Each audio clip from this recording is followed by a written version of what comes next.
ele o toto e anisi o lo au ainga. O ilato na ele I whaolaina.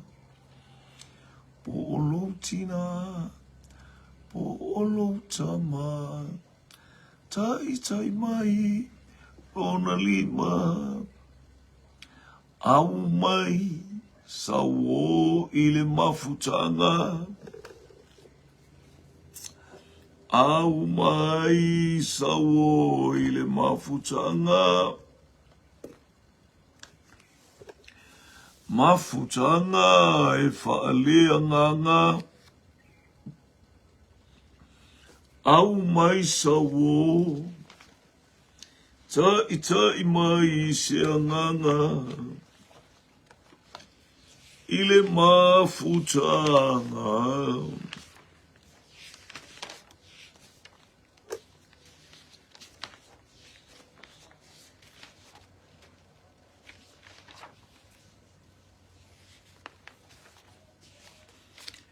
Hallelujah.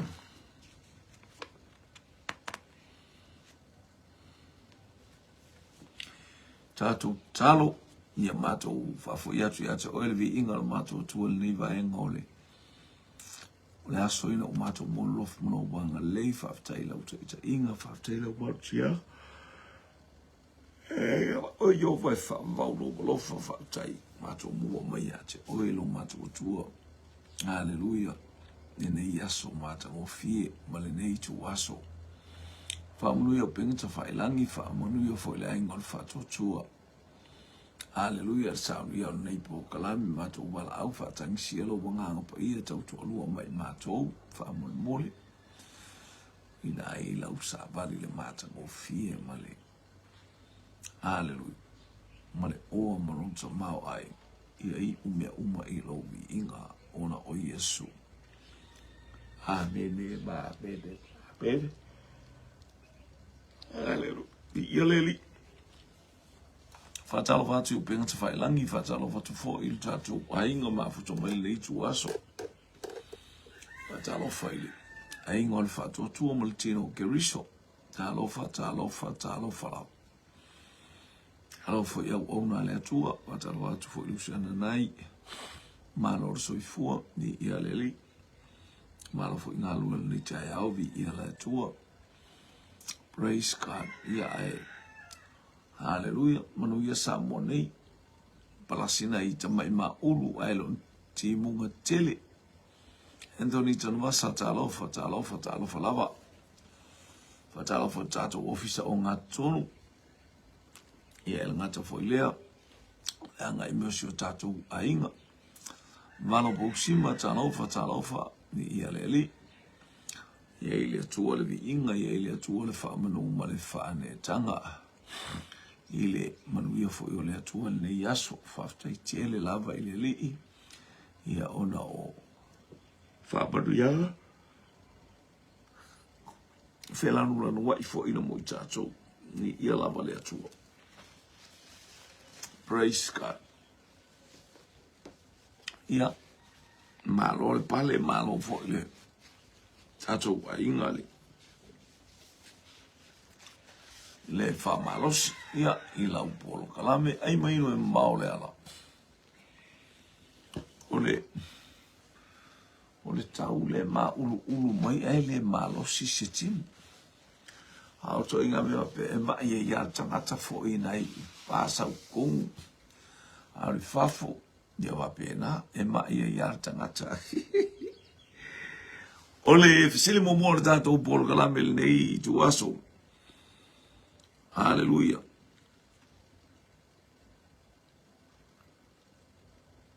Tali mai sa o por se. Tali mai lau tali sa o por se. Pa taimul fatalo falo ainga bi ia leli. Na umon fa umatia ye Rico. E Joshua. O le nuu na so o to no fa umatianga. O kipe ona. Sa o pese. Na umano na fa umatia. Le amata le tau tono le nuu le folanga. Fa umatia Jericho. so o tu lo ina fa umatia I o sua o kipe ona sa o PSC ia pai fai malia lau tali ma sa ili malia po fele me te oso ma iei pe te oso ma le true or false ia pe te ui mai sa o po se ia manu ia tali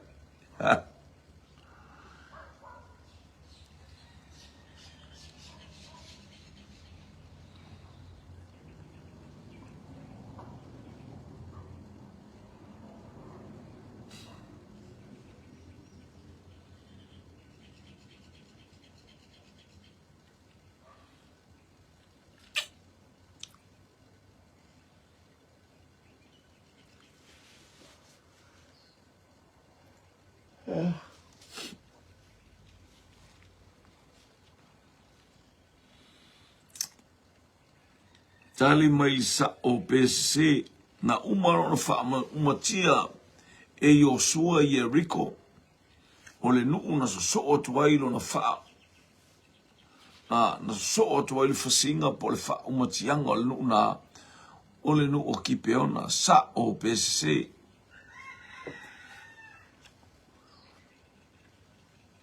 sa o le lei ia whaaftai mai a Anthony Tanuasa sa o le lei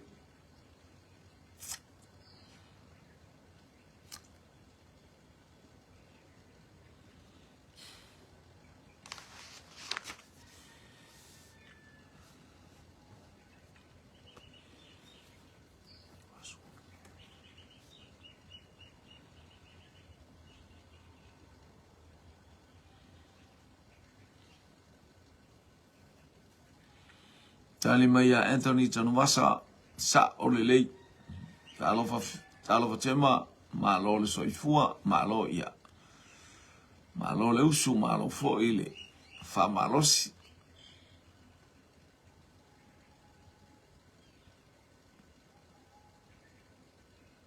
ia faaftai mo le fatalofa faaftai mo le fatalofa toe fai atu le tatou fisili na uma lona fa umatia I o sua o le ai mua o Jericho li liu ane lo so ane ai male nuu o kipe ona sa o PSC lona winga o le lua le o nuu na fa umatia o le nuu le o kipe ona na so o atu ai male nuu o kipe ona sa o PSC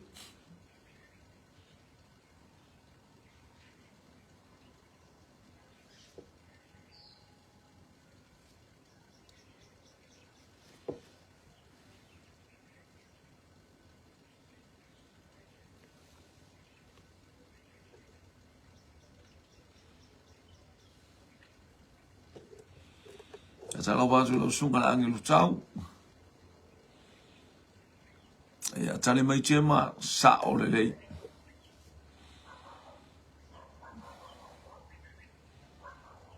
Ma lor soifua, ai lau maua, ma lole. Ia le on saifo il nei vaenga o le taiao.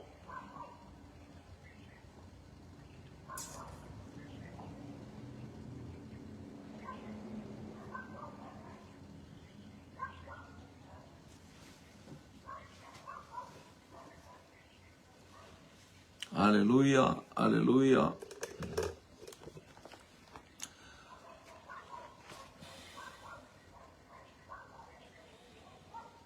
Na umaro na fasioti pe na umana faa umatia e o sua o Jericho. So ane loa male a ayo kipeona sa o PSC.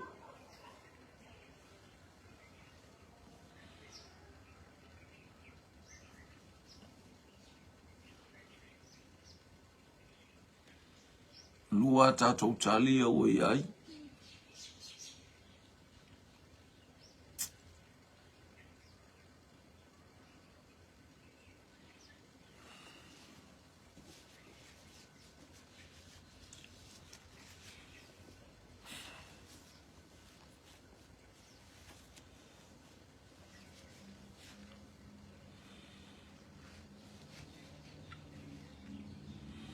Tale mai Anthony Sao, tale mai ia Jema Sao, tali mai ia Mikaele, tali mai le angelu tau, se ua tali le tātou fisili, se sa o stamale a tu saole, tali sa o se na umana fa umatia ia Rico so atu male a ayo ai.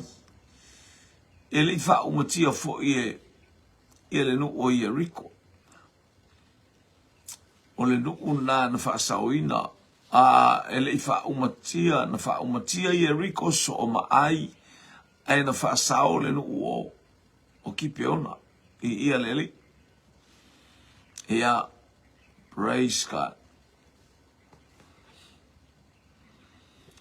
Ole ia faftaina nai se malol kopi ia le lise tātou fisili o aina polo ai isa ako e fai mai se mea ai se i ai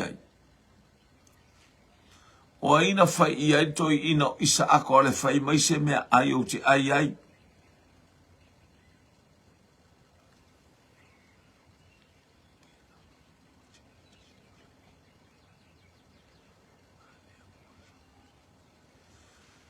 ia leanga fo i o lea latu le fisili na umai o ai le nu una so lo na faa umatia ina ua uma ia Rico le fa mai na uma lo na faa umatia ia Rico so o lo ma kipeona sa o pese le tatu te lo na o nga tonu ina ia sta mai titil na o ia vi ia leli le utele mai chemo sau Mike sau Marita Crichton talo fa Hawaii o sau tali mai Anthony Tanuasa o sau ua tali tato fisili fa malole tali fisili ua tali tato fisili haleluya o sau i ia le atua tali tato fisili o sau le nfatu le fai mai se me ai alu to fa vale fatu le fai mai se me ai alu pele mapu mea e fatu e ta pena alu fai mai se me ai no winga e tau no matua i fai ia le lei ia a upenga ma matua fisi le lei le tau a ia ma ai alatu e matatupa no winga e pa fiti mai le tau wa na aso le ni fana a fai na ia ini tau poni ia no winga na ele ma ai e tau mai fa vasi o tamale ma fai anga o le man fa el tama le wa mawai le aba noa o lista ngata awani e fai anga i manuia o le atua wa vatu ia te oe ne i sau wa foi ia kopo tali tato fisili o sau ia le aso male tali sta male mo sau mai le pa ia ana tongia talofa praise God ia leli tato fisili so ai o ile ingoa le mota na nofo ai seta o ile ingoa le mota na nofo ai seta i Persia o ile ingoa le mota na nofo ai seta i Persia ai mainu e mamao le ala o ile ingoa le mota sa fio ai seta ma fio ai Asueru haleluya ito tonu o Persia tali mai Marita Crichton Susana Mikaele Breta tali mai Susana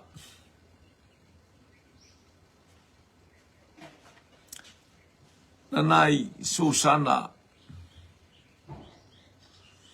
leingo le mota na nofo ai seta i totonu o Persia tali mai tema Susana ai mai no e mamao le ala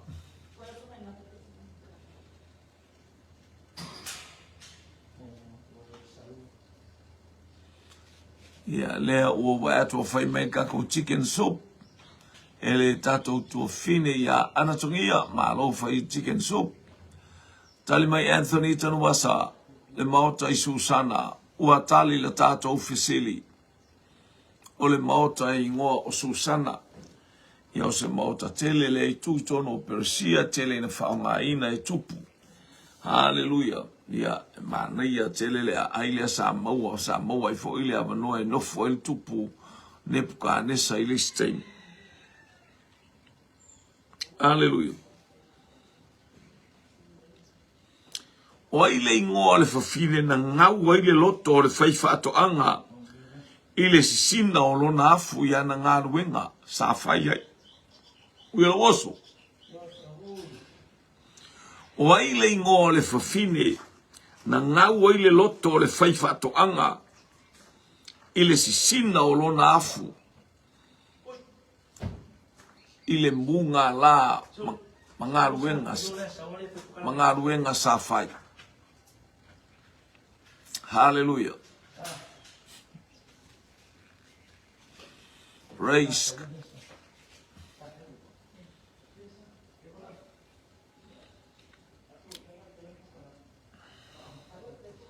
Le ingoa le maota san o le fafine na ngau le loto o le faifato anga. Ia na ngā luenga sa whai ua ike i le faifako anga le pulu le faifato anga. I le ba ai atu le sisina o le afu. Mu ngā lae malolona na au whai ngā luenga lai ngā luea Marita Crichton Ruta. Mike Ruta. Angelo Tau Ruta. Chema Ruta na malea i aipo asa. I sa o la lea a anatungia. Ruta le teine o Moapi. Oh God. Ea ali. Hallelujah. Ai maino e mamao le ala. Praise God.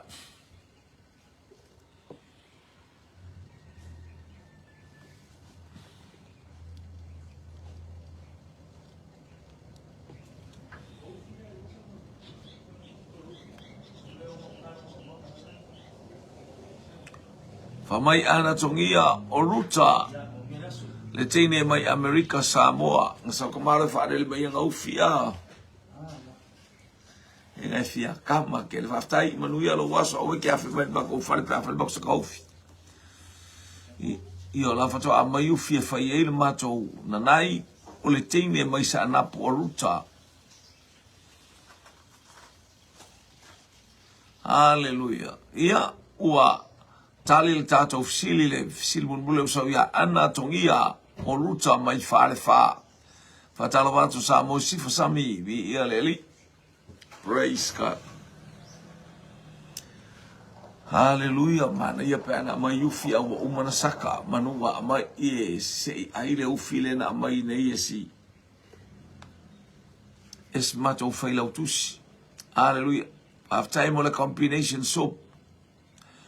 Ua tali le tātou fisili o le teine whaare wha o Ruta.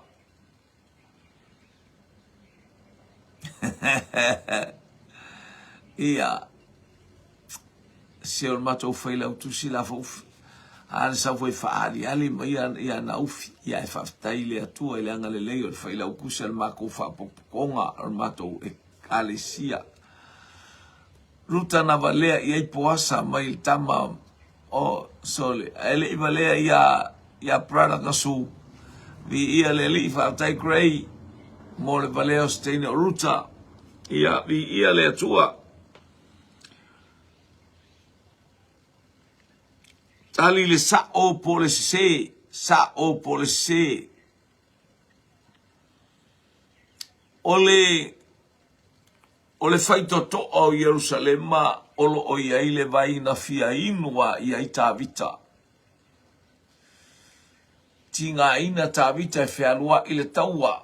Ti ngā ina tāvita e whaapea o nā au sela solo i oloma mea e lafi ai. Ai langona lona fia inu. O na tuli leo lana au whaini o lana au tau. E o i Jerusalema e au maise inu ai sa o pese. Leo tali mai i ale angelu ta o sao. Tali mai tema se ele o Yerusalema nanai sa olelei. Ya tolu tatou tali. Tafia inu wa ise vai mai faitoto o Yerusalema. Fai mai aita vita sa o pese.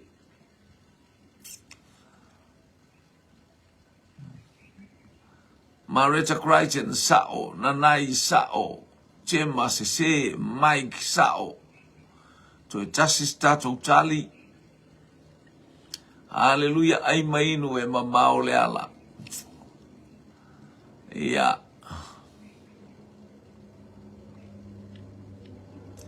Ia le ali. Aftaile. Tali. Faftai fo ele. Ia Anthony tanu wasa se. Hallelujah, le tali o tatou fisili e se. Ele o Yerusalema ia ile vai. O petele ema. Ele o Yerusalema ia ile vai lea. O petele ema. Olona winga, olona tali e se. Ele o Yerusalema.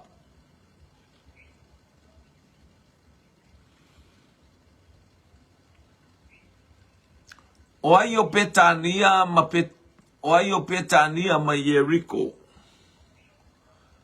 E lata i Yerusalema. O ai o Jericho ma Petania e lata i Yerusalema. O ai o Jericho ma Petania e lata i Yerusalema. Vaptaile o tusi mai tusi na ye tatou tali fia inu se vai mai petele ema. Ia o petele ema sa iai le vai le ai fai mai ai anatongia a tatou mauna lua Samuelu lo sumatolu fai upu e se folu male lima. Mata upu e lo sutolu fai usu lima a le tusi lua Samuelu. Mata upu e lua sfultolu fai upu e sumale lima. O fea e lata i Yerusalema, Jericho po Petania, tali mai le angelu tau Petania. Tali mai tema Jericho, Samoa sifo Jericho. Hallelujah. Ia, sa ola, le vai le leifala tai, ole o ona ia. Ole mai ole vai le falla tai le e fai mai to ina le ole vai le lai la to nu ana tongia Jericho Anthony tanu wasa Petania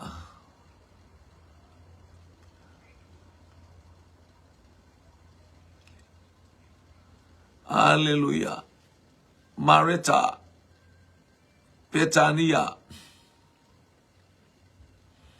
Ua tali le tatou fisili. Taulia fa o Petania le ana tuli ai le tangata e o Petania pete fake onu ia tu fatasi. Tuli ai e Yesu ia na so e to lua e o e tatala mai le asini le ai le ilumana. O lumana ia tula o le a aile na o Yerusalema. E umalo a aina e tutua ia mata nga e o a ai ile laulata o le maunga o olive. Hallelujah. A ole itu isa etu mai petele ema. Ia le etu mai ia Yerusalema. Ia le na tuli ia o Jericho e faisina mamao Jericho. O Jericho o le vaenga le o Samaria ia Jericho. O Jericho le le hallelujah va bena.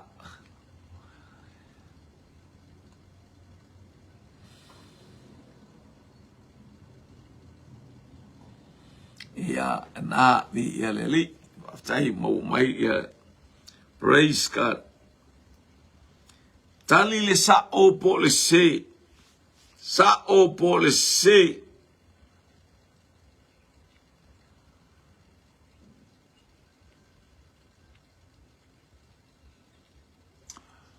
o ia poka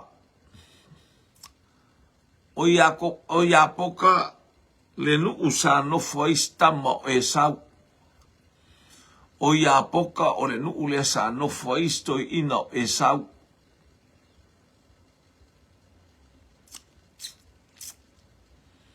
sa o pese.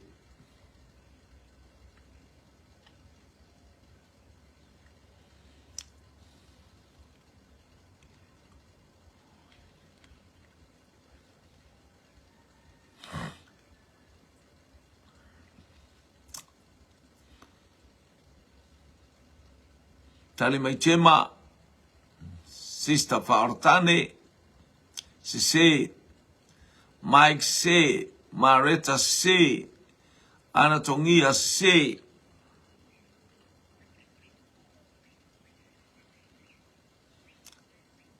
o ia poka o le nuu lea sa nofu aista mai titi o e sau.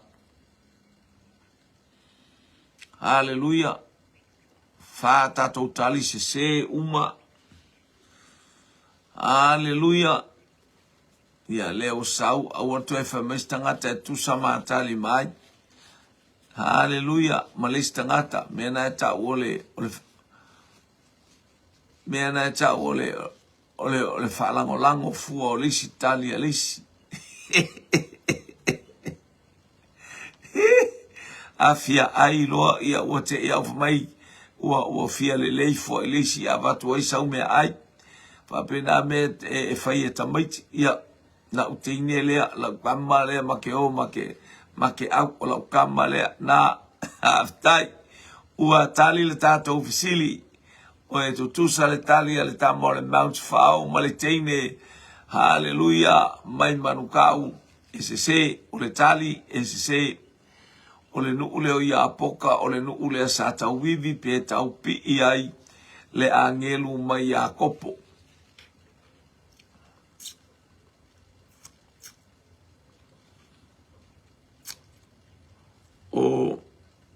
O leisi a tātou fisili e fia maa na au mai ele nuu mai oritana matu ilunga i kili kala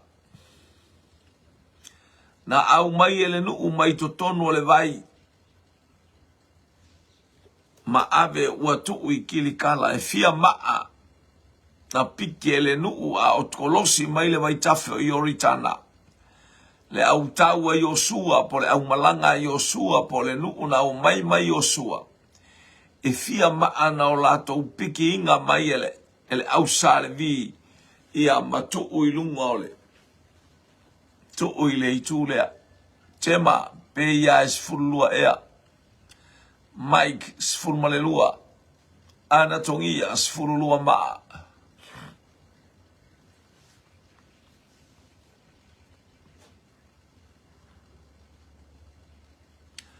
ai mainu e mamao le ala.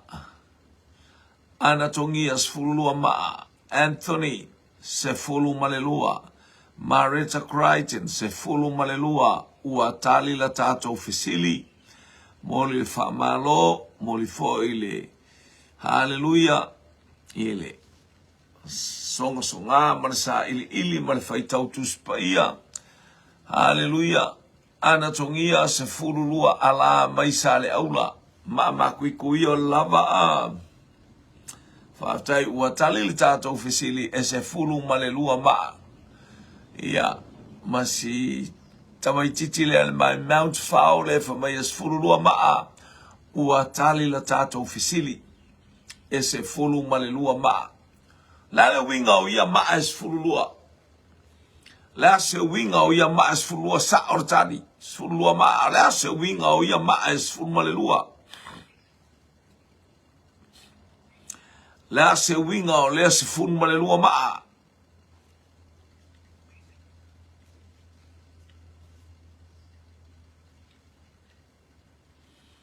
ai maino e se furmalelua ma lona winga itu ainga e se fulu malelua o Isara enu mai a tema. Hallelujah. Itu ainga e se fulu malelua tasil tato tali. Ai mainu e mamao le ala.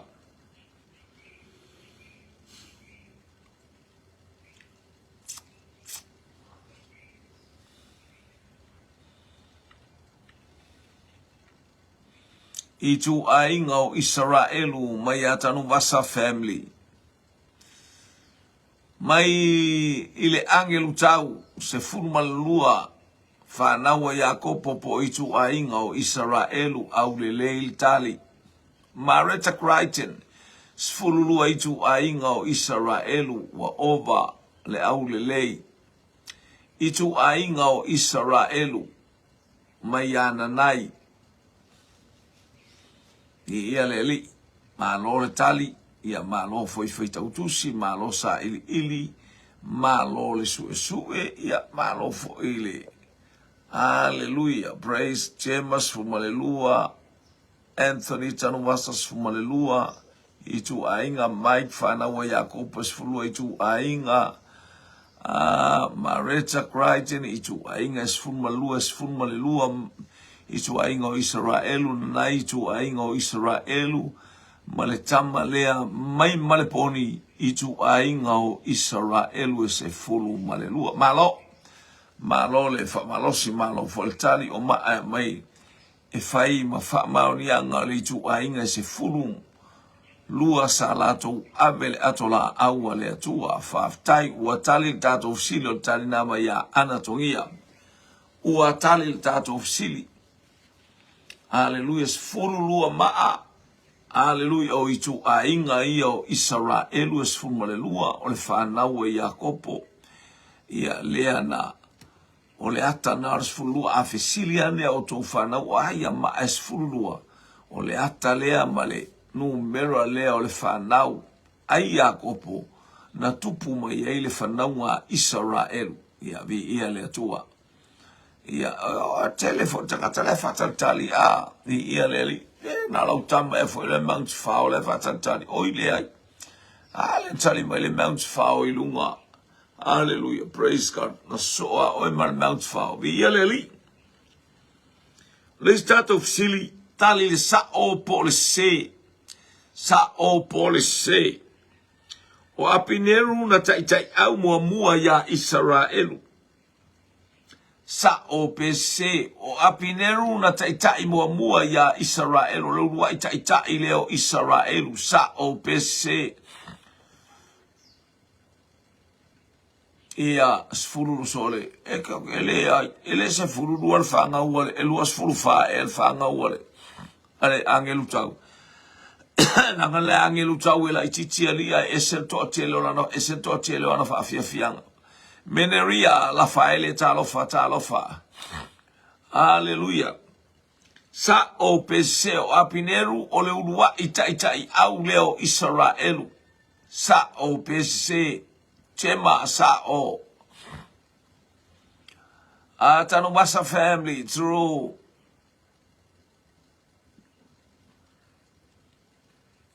la me ke aka ia li ari anatongi el fangawa.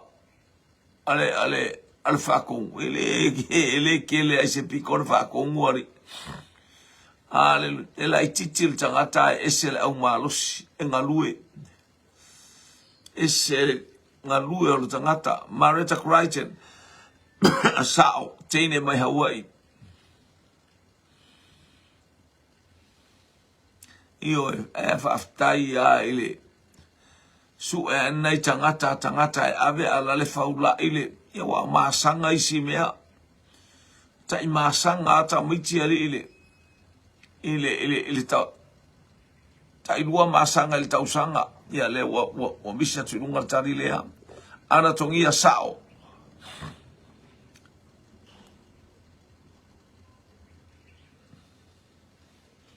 hallelujah mu ia fo ile tangata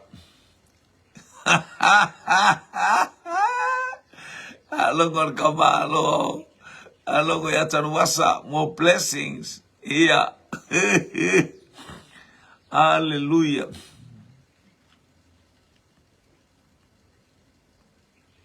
Mena challenge wai me ya tato pokala me istaimi. Angai e umana abele lancha le ava enga abele me ai tamaiti ave ala ta milo e fo fa fine isfale a onga ia tato talo pea mole angelu tau ia ave lo na malosi ma ua tali tato fesili sao lei ole tangata le na ulua icha ia Israelu aile itula imai ia Tabita ia maamailan tai alana tai au o Yoapo au le tai au mua le ulua itupunga o tamalo Saulo. Hallelujah.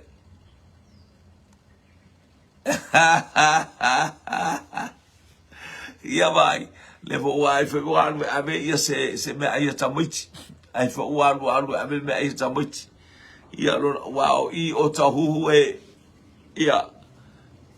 ia na ye e tele masanga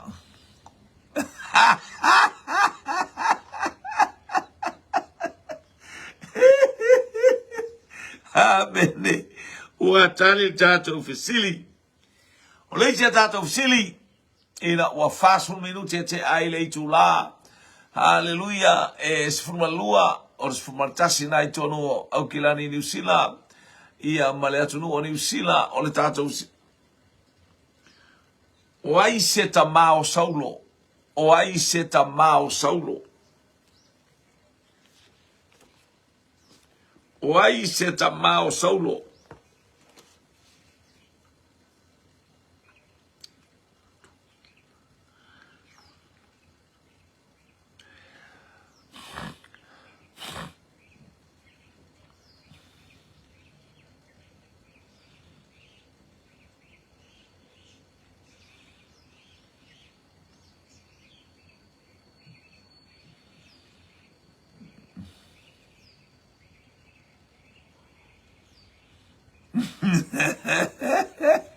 ia fa malie fo I ne che ta wato te auto fa pe pa metu wai mai le angelu tau liste ia fa to la lo tu falan so ta mai chema kiso mu ia fo ile tangata ese le loto alofa ia fo ile tangata ese le anga le leifa na wana yo na uso mana yo na tua fa fine stangata ia fa ia o me asili fai ai pea ma e manu malo ai lau sunga angelu tau kiso le sapeni ya mina mai a chema Marita Crichton tene Hawaii mai a kiso ana le ala itanu moa le moatonga mai fale la tai I siufanga I fale la tai o kiso ia he vai si marka malo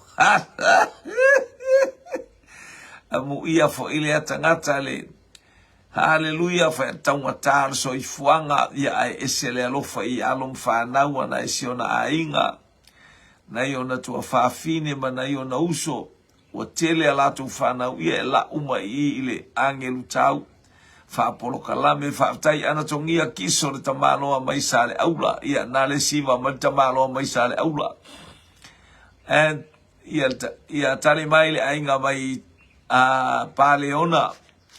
Hallelujah, tanu wasa family kiso le ex a anatomia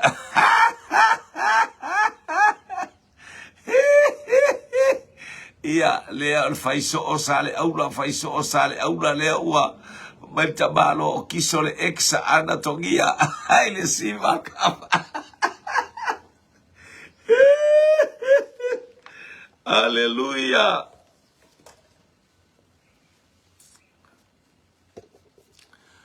Hallelujah. Tali le sao por se. Tali le sao por se. O le fafine o fipe sau mai le ekalesia I Roma. O fipe e sau mai le ekalesia I Roma. Sao pe se.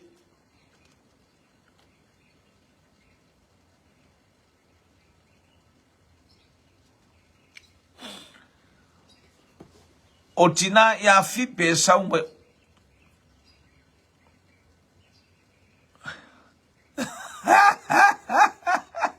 Ia ua fetau I alfa I men fali fufi. Au ke ala kulo walu e valu la fali fufi. Wali kai kuwa mai lea onga. Hallelujah. Praise God. Hallelujah.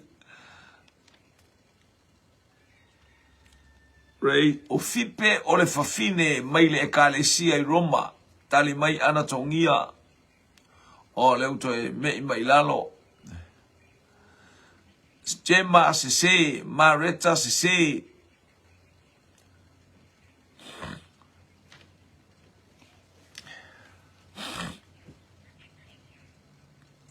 se bangi kanga ka sau Amerika sau failonga ko nga ufingi ale o sau mala ako ufia ele mangi ufi ali o le faila utusi ale mato fa potonga sau mai Amerika na bala au atu ana nei tau te o ta e faile e lunch ma o langa te alu le stofi i te alu sfaraile e mo sa mo kaya ka ko e lunch ai fe ia lo no vinga le stato por kalame ta ya o ile o uli ia e fa mole o le mo tu e lunch mo le mato faila utusi langa le ele o mo so na time is time ia le ali ia e le asaunia fo ia Mike stato por kalame fo mai Mike se Hallelujah. Ole fafine o fipe ole fafine mai le ekalesia I Roma.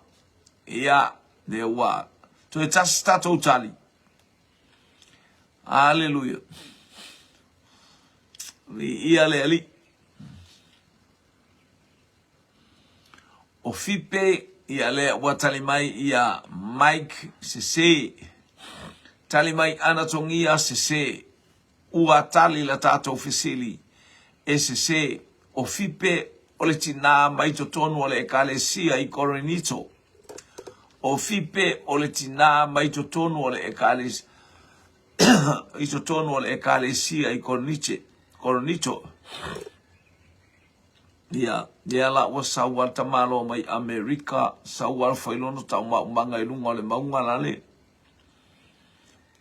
ao one a fai talo a ave fa atau oka le ta mai ma ato talo mari e mai ato talo le mato a inga le fai fi au mai America sau mai America ia ale waru fo I fai le konga ala fo fai le tonga au fi o le la o fa lo watu wala o mele o va ngala la na sau ela ngo o male tala noa le anga o le ai se u mane bala au fa tai ia ni ia le ali. Praise God.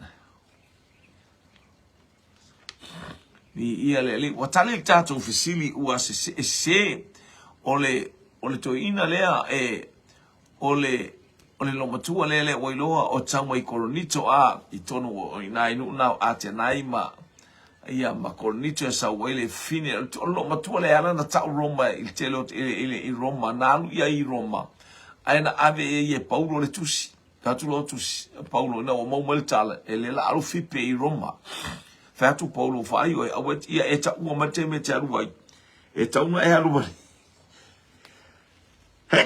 ma le tusi le ave Roma le tusi la le a Paulo I Roma le uma ngaluenga Roma o le tusi na alu mafipe o le tusi na alu mafipe ave le ekalesia I Roma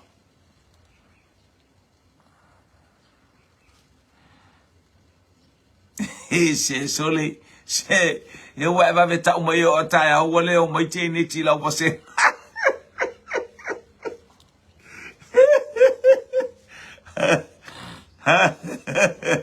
e ele praise God ole lo matua le ofipe a ele wala tu le start of city hallelujah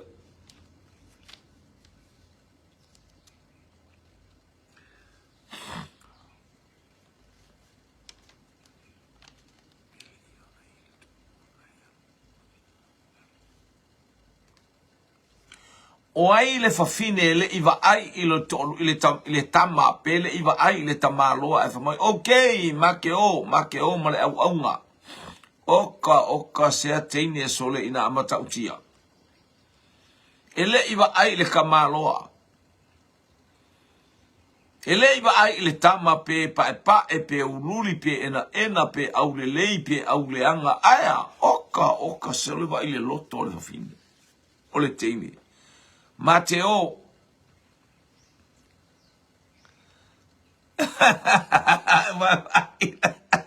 ia vai boa fasala le fasala ia tamaita il morta le fai mai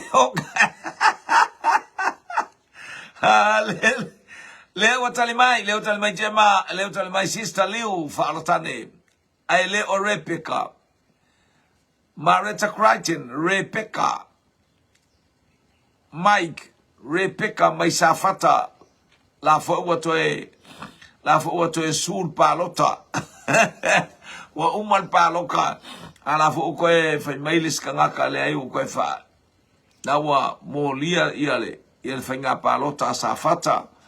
Ia alo fae a io mea la vai fai lalo langi nei ma me fai. Ile tino ia be tato wa ai telo le o nai palota ia watu ai watu ia ono sa ia. E ale no foi pie manui ai o il palota nai. Fai mea mo fai pule o tu lai mai. Fa pena ia ita fo ile se mo lo ta lenga mai le kupe. Ia kia o ka malola. Leo ke mori mau o ule la mori mau. Ia ono tau. Ni ia le ala o mo fo na fa nga tu pesa mai la ta malo. Fa ia nga pa lo ta ni Samoa. Hallelujah. Hallelujah. Praise God, praise God, praise God. Hallelujah, hallelujah. Ele iwa ai le to alua. Ele iwa ai le tamaloa. Oka se mangi o fe au a. Lale wingo le mea. Ia le na ia mataulia ai wenga fai fa le ia fai fo ia mali matamatau le. Ia wala eva ai mai la ule avea le mea lea. Ni te ai ta mo i ta te vai. Ia le nga o isa fai fo abia pila o isi palota e umatu. Fai mai ele koe fa o ngā mai se furu tau sang. Longo vinga ele to e tau wā. Aisea. Ia kalua ia le. Ia awa malolo le si ia. Ono sa ia mo ia tu pena o wai ma fa i mea fa pena. Ai tupu a leanga o le tino. E tupe ke fiu e fai mai e ke le fai es whakosinga. E whakosinga u maa fai pule. Whatosinga u maa fai pule. Aia, ole mea maa naia male ia maua arta atiai. Iona o onga mata ngofie. Ina ia manuia le tu malo, awale tau ingutu, awale tau whapea ia ai. Oe fai se soare pule. Ia malia lo uso. Ia munia oe sa u ia ai tu mia lo wanga le leye fakingo ni fa mo ia me ta o le uso ia ta nga lu fa ta si foi au wari tofio le tu malo ele mo ia ta usitas ia ale le sa faka no ia le to tali tato sili o le teni o Rebecca o le ata le o le ekalesia le atua tato tele iwa ai ia Yesu. Tatou tele i tilo ili atangata ingo ia Yesu. A o mea uma ua asau le anganga pa ia e teu ma faa le lei ma faa au le lei faa manongi i tatou i taimi uma. Sa o le lei ia le ngā sa o le lei teine la le moli o le ava. Ua saula le anganga pa ia o le ata o le anganga pa ia o le ata o le tamaloa lea na alu ma te unga le taupo. Ua lava te unga ma aulo ma penina o maata ua na sau na aluatu ma Elisara. Nava ai nei loa ai ele taupo o Rebecca. Oka makau kia la le a inga o le whaatali ma ia te o le tamaloa le. Tua ilunga male mautinoa e whapena oe lo mautinoa i le anganga pa ia. Hallelujah, whaalata mai ma whesoa soani mai ma teu ia te oe o a whainga tau meo le nei mai tau ai teu a oe le anganga pa ia maua le ono sa. Maua le ono sa. Iwi ia le atua. Ele lei le atua.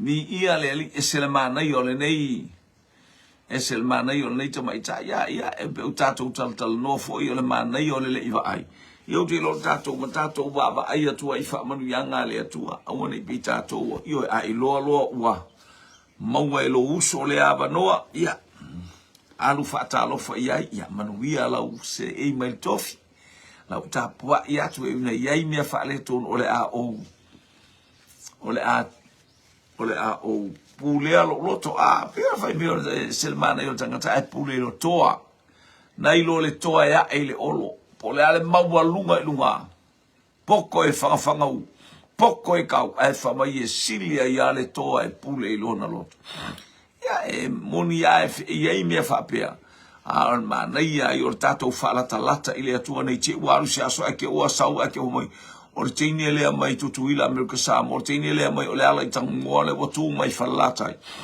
ia el watu che o vesi ma se sia e sa le ala tang mo oka kukuila solo le ele ai nginga me va ngi fa kosinga e uma la temi uma ai ngama kwa fa aya tu mai loa ele ko ia yang I fa pe ko fa pe mai o ile nga fa nga fa la vela ka nga kalea nga soni ka kalea yang kula fongo wa pe nga uma o me va pe ia po ani me to tupu mai e aluar pa lo tai o tangata o tu mai ai nel tamalo o pulu o tu mai nel tamalo o pulu malana ko vana la sui ko vana tamalo pulu sore haleluya tangata na fa fe festo ina no mai ma no wala tu fa tali elia after wa ai fu ila le tangata ngo ya pu tawa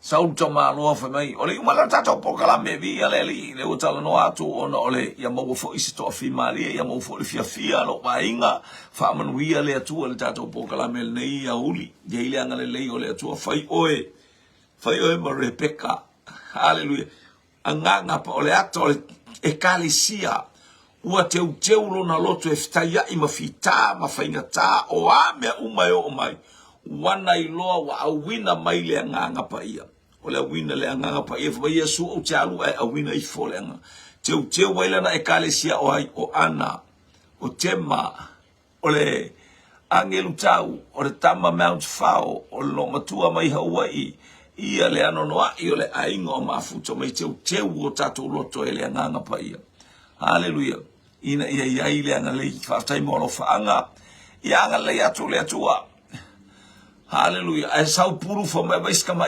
kamai makangi e mai puru oka makaukia le so le ko ole ele kau ko ya se vale al vale le alu sto ino elia le lalu fa fefe tamalo I tanga tole atu vanguia so ia mo ia la malanga elia ia na alu sto ina auti a o sau tamalo elia o tamalo puru ali mo so makwa makaukia ole vale le o so le ai esa sa matangi ala sonna ia ala ele ia faina o ana fa pele faina le ni vale le taofi mai la officer tam ele faina le se vale le va ta tom tutuila ia po malanga fo ia New Zealand Australia ia aivi ia le tua peto mai ai ese mana yo tutuila na olo kai mia ke sa ngel paloka uma Famunia le tua nei auli anga le ya tu le tua pa ya tu le tua ile ai ngole fa tua na nei le fiafi tau le tu lai lima au wina tua ile por kalame ai mai a tato por kalame ole taulanga fiafi ona o Yesu amen.